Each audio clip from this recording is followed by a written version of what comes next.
Hello, xin chào các bạn đã quay trở lại với kênh YouTube Review 5 phút. Ở cuối tập 118, sau khi bị cái tên Mạt Dương khiêu khích, Vương Lâm chỉ lạnh lùng quát: "Hôm nay ngươi đến để đưa chiến thư, ta không muốn lấy mạng ngươi."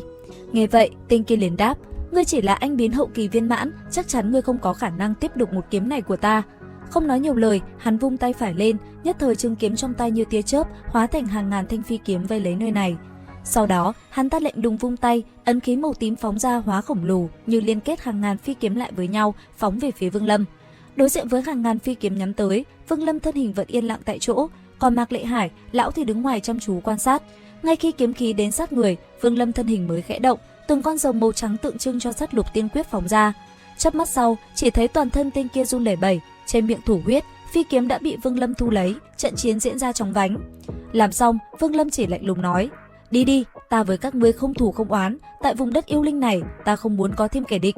Nói xong, Vương Lâm vung kiếm ném trả lại cho Mạt Dương, sau đó quay người đi về phía trước.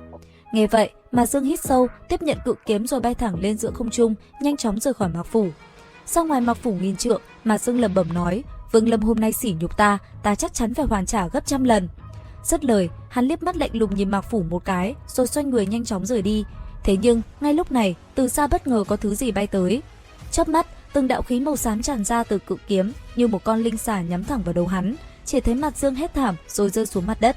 Khi thân thể tên kia hoàn toàn mất đi sự sống, Vương Lâm mới bước ra, liên tiếp điểm lên thi thể Mạt Dương, sau đó túm lấy và biến mất tại chỗ. Nháy mắt sau, Vương Lâm đã xuất hiện ở tại bên trong một gian phòng, bàn tay vừa động, thi thể Mạt Dương xuống đất. Làm xong, Vương Lâm vỗ túi trữ vật, cấm phiên bay ra, hóa thành màn sương đen bao phủ toàn bộ gian phòng này. Xong xuôi, Vương Lâm nhìn thẳng vào thi thể Mạt Dương rồi bấm quyết, thanh âm lạnh lùng vang lên quát: "Luyện!" Lời vừa dứt, Vương Lâm khẽ kết ấn, chỉ trong nháy mắt, thân thể tinh kia đã tan biến, chỉ còn lại một quả cầu màu xám bay vào trong tay. Xong xuôi, Vương Lâm mới lẩm bẩm nói: "Trên người tên này còn ẩn giấu kiếm khí của Lăng Thiên Hậu, nếu đã bị ta nhìn thấy, nó sẽ là của ta." Nói rồi, Vương Lâm cẩn thận khống chế lửa luyện hóa, từng chút một xâm chiếm và luyện hóa nguyên thần Mạt Dương. Thời gian qua đi, không lâu sau, lúc này Mạc Lệ Hải đã đứng ngồi không yên ở bên ngoài, sắc mặt tái nhợt vì lo lắng. Cuối cùng, vì bản tính nóng vội, hắn không chờ được nữa mà liền gõ cửa nói lớn: "Vương huynh, ngươi xong việc hay chưa?" Thanh âm hắn vừa dứt, bên trong phòng Vương Lâm liền thu hồi sát lục tiên quyết và lạnh lùng bước ra bên ngoài. Ngay khi Vương Lâm xuất hiện, Mạc Lệ Hải không tự chủ được thân hình mà lui về sau mấy bước, ánh mắt lộ vẻ khiếp sợ tột độ. Thấy vậy, Vương Lâm cảm thấy kỳ lạ, anh ấy liền hỏi: "Ngươi bị thương sao?" Nghe thế, Mạc Lệ Hải trầm giọng đáp: "Trận chiến với Mạc Phi, ta đã bại." Nghe được lời này, Vương Lâm khẽ gật đầu rồi nhìn lên không trung và hỏi: "Ta đã bế quan mấy ngày rồi?" Đáp lại, Mạc Lệ Hải gấp gáp nói: "Mai là ngày yêu tướng tranh đoạt, Mạc Phi có thể đỡ được toàn bộ thập băng quyền ý, yêu Hải Bách Lãng còn bị hắn dùng chuyển luân thuật làm cho quay về." Vương Lâm nghe vậy liền nhìn về phía Mạc Lệ Hải hỏi lại: "Chuyển luân thuật sao?" Sau khi tên này trở thành yêu tướng đã đến Long Đàm Cổ Yêu Điện tịnh tu, sau 3 năm, hắn chiến với ai cũng chưa phải dùng đến chuyển luân thuật. Thần thông của Mạc huynh, ngoài thập băng quyền ý và yêu Hải Bách Lãng, Vương mỗ không tin là không còn có tuyệt chiêu. Lúc ta trở thành yêu tướng, đã được đế quân truyền thụ tuyệt chiêu là yêu nhiên, thế nhưng dù vậy vẫn bị đánh bại. Vương huynh, ta và Mạc Phi trước trận chiến đã có giao ước, ai thua sẽ không được tham gia trận tranh đoạt ngày mai, ngôi vị phó soái toàn bộ đều dựa vào Vương huynh. Vương Lâm nghe vậy thì bình thản đáp: "Vương mỗ sẽ cố hết sức." Còn Mạc Lệ Hải, hắn thì hít sâu, ôm quyền nói: "Đã làm phiền Vương huynh, Mạc mỗ không quấy rầy nữa, ngày mai chúng ta sẽ cùng nhau tới đế đô." Nói xong, hắn rời đi với bóng dáng hưu quạnh, còn Vương Lâm, anh ấy chỉ lặng lặng đứng trong sân sau, chờ trời về đêm.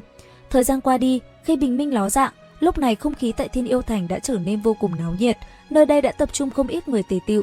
Sau đó, đứng giữa quảng trường, trên tay mấy gã binh sĩ lực lưỡng, từng tiếng trống trận không ngừng vang lên khắp quảng trường. Theo từng tiếng trống vang lên, 6 vị phó soái cũng từ đâu bay tới rồi hạ xuống, thân hình nhanh chóng đi tới vị trí của mình. Tiếp theo, 8 yêu soái của Thiên Yêu quận lăng không đi đến, bọn họ chắp quyền chào nhau một cái rồi cũng vào vị trí. Cuối cùng, khi tất cả vào vị trí, một nam tử mặc áo giáp vàng bước ra từ cung điện phía sau quảng trường quát lớn: "Các yêu tướng, bước ra khỏi hàng." Phía xa, Mạc Lệ Hải làm theo lệnh, vừa đi, ánh mắt vừa nhìn về chỗ trống trên khán đài trước phía trước, rồi thì thầm nói: "Kỳ quái, đế quân vì sao lại không tới?" Dứt lời, hắn nhìn lên phía trên, chỉ thấy nam tử mặc giáp nói tiếp: "Đế quân có lệnh, cuộc chiến yêu tướng lần này quy củ vẫn như cũ, trong cuộc chiến không được lấy mạng yêu tướng, những người tham chiến sẽ do ta chỉ định." Dứt lời, nam tử mặc giáp vàng chỉ tay phải vào một bóng người gầy yếu nói: "Yêu tướng Mộ Vân, bước ra khỏi hàng." Yêu tướng Mộ Vân bước ra giữa quảng trường, đứng yên như một cây tùng già. Còn trên đài cao, gã mặc giáp trụ vàng hô lớn: "Sau thời gian 10 nhịp thở, nếu không có người khiêu chiến, tự ta sẽ chỉ định." Lời hắn vừa dứt, Đến nhịp thở thứ 5, trong đám yêu tướng có một người bước ra, đó chính là Thạch Tiêu. Vừa xuất hiện, tên này liền nói: Mộ Vân, ngươi không phải là đối thủ của ta, chịu thua đi. Nghe vậy, Mộ Vân vung tay, hắn lập tức xuất ra thần thông của mình. Chỉ trong nháy mắt, hai bên đã lao vào giao chiến một trận quyết liệt. Cuối cùng, Mộ Vân thua cuộc, Thạch Tiêu chỉ bình thản nói: Ta nói rồi, ngươi còn chưa đủ tư cách. Người trợ giúp của ngươi đâu, xuất chiến đi. Lời hắn vừa dứt, một người to lớn của Cự Linh môn đi ra. Ngay lập tức, chỉ nói qua vài lời, tên này đã liền cùng với Thạch Tiêu giao chiến. Có thể nói, cuộc chiến giữa hai người này vô cùng quyết liệt. Chỉ trong nháy mắt, nơi đây đã rung động ầm ầm bởi công kích va chạm. Tuy nhiên, cho đến cuối cùng, Thạch Tiêu vẫn là người chiến thắng, thậm chí gã to con kia còn bị hắn ta lấy mạng. Đến đây, Thạch Tiêu nhìn về phía Mạc Lệ Hải lạnh lùng hỏi: Mạc Lệ Hải, ngươi có dám cùng ta chiến một trận không? Nghe vậy, Mạc Lệ Hải liếc Thạch Tiêu, bình thản đáp: Ta đã bại dưới tay Mạc Phi, lần tranh đoạt này ta sẽ không tham gia. Lời này vừa dứt, ánh mắt Thạch Tiêu chuyển sang nhìn Vương Lâm, âm trầm nói: Ngươi xuống đây chơi với ta một chút. Nghe vậy, Vương Lâm chỉ bình thản đáp: Giao chiến mà không được lấy mạng ai thì Vương mỗ không có hứng. Đúng lúc này, nam tử mặc giáp vàng trên cao quát: Yêu tướng Thạch Tiêu, lui ra. Theo quy tắc, ngươi không thể khiêu chiến người khác. Nghe được lời này, Thạch Tiêu chỉ biết lui lại, đi ngang qua Vương Lâm, hắn nói: Mạc Lệ Hải không dám xuất chiến, ta sẽ lấy mạng ngươi để hả giận. Vương Lâm mặc kệ lời này, thần sắc vẫn như thường, không hề nhìn lại. Đến đây, nam tử mặc giáp vàng tay phải chỉ vào Vương Lâm rồi nói: Ngươi bước ra khỏi hàng. Nghe lời hắn, Vương Lâm thần sắc ung dung đi ra, đứng giữa quảng trường. Trên khán đài, vừa thấy Vương Lâm tiến lên, Huyền Phó Soái cái tên đã bị Vương Lâm đánh bại lúc trước thở dài. Bên cạnh cái tên Hoàng Phó Soái liền hỏi: Huyền Phó Soái, ngươi biết người này sao? Không biết, tuy nhiên hắn nhất định có thể vào được nhóm tam giáp, thậm chí vị trí thứ nhất cũng không phải là chuyện khó xảy ra. Người này trong đám tu sĩ chẳng qua cũng chỉ là anh biến hậu kỳ viên mãn, muốn lọt vào nhóm dẫn đầu chỉ sợ không dễ như vậy. Nếu như người này không giành được vị trí dẫn đầu, ta sẽ đưa cho ngươi Phó Thiên Triệu Kỳ. Ngược lại, ngươi phải đưa cho ta Huyền Huyền Đan. Được, ta muốn xem người này rốt cuộc là có thần thông gì mà có thể khiến cho Huyền Phó Soái quả quyết như vậy. Lời hắn vừa dứt, phía xa, yêu tướng Ngao Địch thân thể nhoáng lên một cái, đã xuất hiện cách Vương Lâm trăm trượng. Đến đây, Ngao Địch đắc ý nói: Ngươi bây giờ hãy nhận thua để bảo toàn tính mạng, nếu không, một khi ta ra tay, ngươi đừng mong sống sót. Đáp lại, Vương Lâm chỉ khẽ lắc đầu quát: Ngươi không phải là đối thủ của ta. Ngao Địch nghe vậy ngẩn người, cười lớn đáp: Đúng là một kẻ cuồng vọng, ngươi không đủ tư cách để cuồng vọng như vậy. Hắn dứt lời, hắn dậm chân tại chỗ, cả người biến mất hoàn toàn. Ngay sau đó, hắn như tên bắn từ đâu hiện ngay bên cạnh Vương Lâm.